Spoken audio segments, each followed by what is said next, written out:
What up, y'all? It's the Kid Reads, and today I am back, but with something a little different. Today I want to talk about a TV show that I have been a fan of for the last couple of years, and that TV show in question is Game of Thrones. Now, what I want to discuss today is House of the Dragon, but I want to discuss episode 4, the one that came on last night. Phew, really brought me back to those glory days of Game of Thrones. So when I break it down, I'm not gonna break it down like I know everything. I might pronounce some of the names wrong. If I do, please forgive me. Leave it in the comments and let me know how to pronounce it the right way. But with no further ado, let's get into it. All right, so the episode starts off with Sir Christian Cole. He's still marching on Harrenhal. And let me just say, just for the record, I do not like Sir Christian Cole. I don't know, bro. It's like ever since that last episode when he sent that brother off on that dummy mission. For those that don't know what a dummy mission is, it's when you go off to do something that the person that sent you on know you're not gonna come back from. So he sent your boy off on that dummy mission, and he ended up having to fight his brother, and the way both of them lost their life, man, it was just heartbreaking. But even before that, Sir Christian Cole, he just moved like a lame. Like, I do not like bruh at all. So Christian Cole, he's marching on. He's already taking down Duskendale, Rosby, and Darkland. And he basically going through these towns telling them, look, if you don't bow down to the true King Aegon, we're gonna chop your head off, or you can come join us and help us with the fight. Now, at this point in the story, Rhaenyra thinks that Sir Christian Cole is finna march on Harrenhal because it's the most obvious target, right? No. Actually, Christian Cole tells everybody, we about to march on Rook's Rest. And the reason he's going to march on Rook's Rest is because hopefully you've seen the episode. So if you haven't seen the episode, cut the video out right now. But he's going to march on Rook's Rest because he has a surprise attack planned with Damon. It's kind of messed up because Rhaenyra just doesn't have a clue about the stuff that they're planning, and it's kind of like they're going into the situation completely blind. So Damon, he's posted up at Harrenhal, and right now he going through it. He's having nightmares, delusions. He had a dream where he thought he was following Aemon through the hallways. It was just crazy. All that dirt in the past that he did is coming back to him. So Damon keeps having these visions of a young Rhaenyra in the throne room. Now I'm assuming that he keeps having these visions because of the guilt or the shame that he has of not ever getting to that moment. I think he has this resentment of her having the throne when he feel like it should be rightfully his. There's even a point in the dream where he swings his sword and he chops her head off. Now in real life, I know he couldn't like possibly see himself doing that, but seeing how he wants the throne so bad, it's like he's literally willing to go through family, the people he loved, just to get to that throne. You know, it's funny. I've been watching Game of Thrones, like I said, since the beginning.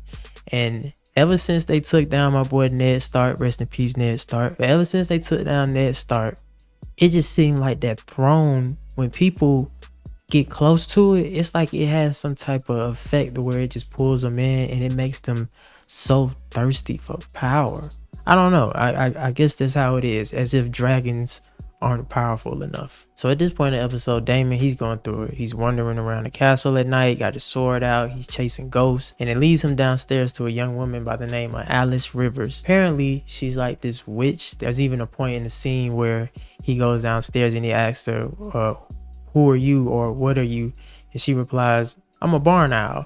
You know, and owls, of course, have always had this mystique around them as being, you know, very mysterious. You know, I found it funny that once Damon sees her and she introduces herself and she walks up to him, it's almost like he has this air of curiosity about her, but he's also wary, like she might be dangerous. Clearly, he didn't think she was dangerous enough because she gave him this tea or this potion. Apparently, it was to make him sleep. But it seems like when he drunk that, it's like he keeps going in and out of this dream world and the real world. And as the viewer, I don't know what's the dream world and what's the real world sometimes. So back at the castle, Aegon is having a meeting. He's holding court, or whatever you want to call it. Aemon is there too. And at this meeting, they're talking about exactly where they're going to send Sir Christian next. Now, Aegon, he thinks he's in charge, right? He's the king. He's supposed to be in charge, right? But Aemon clearly has been making plans behind Aegon's back to send Sir Christian to Rook's Rest. Remember earlier when I told y'all they was cooking up something? Well, this is it.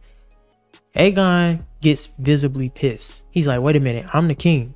Why are y'all holding court behind my back? That don't make no type of sense. You're supposed to report to me. Now Aemon already feeling like he should be in that king seat because you know Aemon, he wants the throne, right? So him already feeling like that, this episode he really put Aegon in a little boy's place.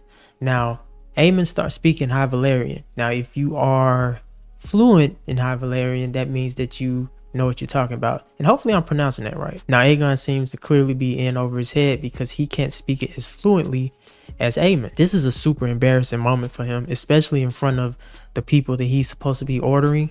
It looks like Aemon is taking more control, and then he just ends up going with it. Actually, while they were having a meeting, Aegon just got up and left, and they just kept talking like it really didn't matter if he was there or not. So then the scene switches to Alicent. You know, she's going about her day and dealing with her problems. Now she has her own set of problems. She's dealing with the fact that Sir Christian, I'm assuming the man that she's probably in love with, is out to war, which is a very, very dangerous thing, especially when you're fighting against dragons. There was a point in the episode where she was bought this special tea. Now you have to watch the episode to exactly know what this special tea was, but she drank this tea because apparently she was having some stomach problems. Now a lot of people are saying that she was pregnant with Sir Christian's baby. So at this point she's in the room just chilling, you know, dealing with, you know, a little tummy ache or whatever. And Aegon, he bursts in the room and he like, Mom, nobody takes me serious, nobody likes me, I'm the king. Just complaining, God. And she did probably the coldest thing that I've seen her do, especially to her son. She basically looked at him and said, look, you have people around you to do stuff for you, and the best thing that you can do right now as a king is do nothing. Let them take care of it. Stop complaining, stop whining, go sit on your throne and be king. Now Aegon hearing this was devastated, y'all. You should have seen the look on his face. He was sitting at the table. He pushed the vase off the table. You know how cats do when they see something on the table and they just push it and then they look at you and then they push it some more and then they look at you. He literally did that, just broke a vase because he was just that bored and probably sick of his situation. So Aegon, in his fit of rage, marches downstairs to the dragon pit and he grabs Sunfire and he takes flight. Yes, he is flying into battle, which is a terrible idea to take Sunfire into that battle like that. By the way, Sunfire is a beautiful dragon, but he takes Sunfire into battle to prove that he's a man and he's a king and he's not just gonna sit on the sideline. Now I do respect him wanting to get into battle, but bro, you are in way over your head. So at this point, Rhaenyra, they all back at the castle, they plotting, they thinking, okay, how are we gonna go down here and defend Rook's Rest? Now Rhaenyra, she gangster. She like, look, I'm gonna fly the dragon down there myself and go into battle. But they like, nah, shawty, you cannot do that. You gotta stay behind. Even her son, he wanted to go, but she like, no, you too inexperienced, you cannot do it. So Rhaenys, she decides to take her dragon down there because it's one of the biggest dragons that they have. So she hops on Meleys, and I hope that I'm pronouncing his name right, Meleys. So it takes it back to Aemon. He's getting ready to take Vhagar, and hopefully I'm saying that name right. He's getting ready to take the biggest dragon that they have and sneak attack everyone at Rook's Rest. But while he's getting that ready, he looks above, and guess who he see flying in the battle? Aegon on Sunfire. He's like, bro, what are you doing? Like, you're supposed to be at home. So from there, Aegon, he shows up, and while Rhaenys is down there just cleaning the whole field up, I mean, she's burning everything, right? All the soldiers, they're running, they're like, hands all in the air, just crazy. So then Sunfire shows up with Aegon, and they get into it. Now, Rhaenys has the bigger dragon. Like, Aegon is losing this fight. He's losing bad. But out of the corner of his eye, who does he see? That's right, his brother Aemon flying in on Vhagar, and he's like, yes, help has finally arrived, but not for you. Basically what happened was, I'm assuming Aemon probably saw that situation and was like, 2 for 1. You know what I mean? He already don't like his brother because of how his brother treats him. I mean, y'all saw how he treated him when he was younger, when a couple of episodes ago when they was down there clowning on him and stuff. So in his mind, he like, hey bro, too bad. I mean, I gotta do it, sorry. And he literally burns his brother, bruh. So Aegon, he falls from the sky, slams into the ground on fire with Sunfire. It's so sad to see Sunfire go out like that. And Rhaenys and Vhagar, now they get the fight. Now they get into it. There's a scene where Vhagar, he falls, he hits the ground, he's stomping on soldiers. And I gotta say, the special effects in this episode are A1. I mean, just seeing those dragons go at it like that, I don't think we've seen nothing like that in the episode so far this season. But just to see that whole like flight with dragons, it's beautiful when it's in the sky, right? You know, you got the fire and they both hooked in. It's almost like a mating dance almost. But boy, when they hit the ground, you do not want to be around that. Now, Sir Christian Cole, he saw Aegon fall from the sky, and I think at that point, Sir Christian Cole realized, like, yo, I'm in way over my head with this whole thing, because I'm cool with just soldiers in regular battle and marching and stuff like that. I've never been in a dragon fight though. This ain't nothing I'm used to. So he's feeling really guilty, because he's like, yo, if the king is dead, that blood is on my hands because I brought all this together. Now at this point, it would seem as if Rhaenys is running the battle. They're flying away. Vhagar's back there. But Meleys looks at Rhaenys and she's like, you know we can't run, right? Like, come on now, we do this dragon stuff. We can't run from him. We got to go back and fight. So she turns around, and I was actually pissed when she did that, because I'm like, here go Game of Thrones doing that Game of Thrones shit. So she flies back to engage in battle, and it seems as if she actually has a chance. But out of nowhere, Vhagar with his sneak attack comes out of nowhere, and this is what bothers me. How can a dragon that big, right? Biggest dragon in the world, how is he able to do all these sneak attacks? I mean, he's probably the stealthiest dragon in the world, right? So he sneak attacks Meleys. He takes her up in the sky. Meleys gives one more look to Rhaenys. They both look at each other because they know, like, yo, it's over with. And in heartbreaking fashion, they both fall to the ground, and it's over with. So rest in peace to the queen that never was. Rhaenys, you will be missed. You are a true fighter and a true dragon rider. Now, just a quick summary of how I felt about those last couple of minutes of that episode.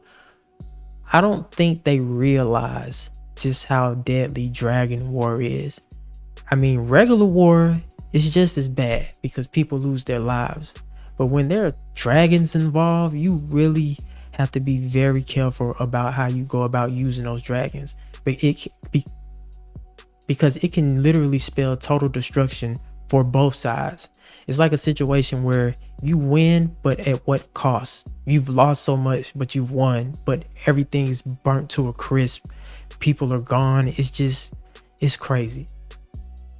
But I will say this is definitely one of my favorite episodes this season.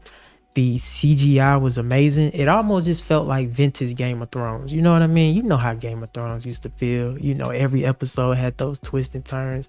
That's exactly what it felt like. So yes, this video is completely different from what I usually do. But for those that don't know, I like Game of Thrones. So you might be getting more Game of Thrones videos from me in the future about what I think about certain episodes. And hey man, we're just gonna keep this thing rolling. But until next time, ladies and gentlemen, it's the kid Ríez. I'm glad y'all joined me for this little breakdown, and make sure y'all stay carefree.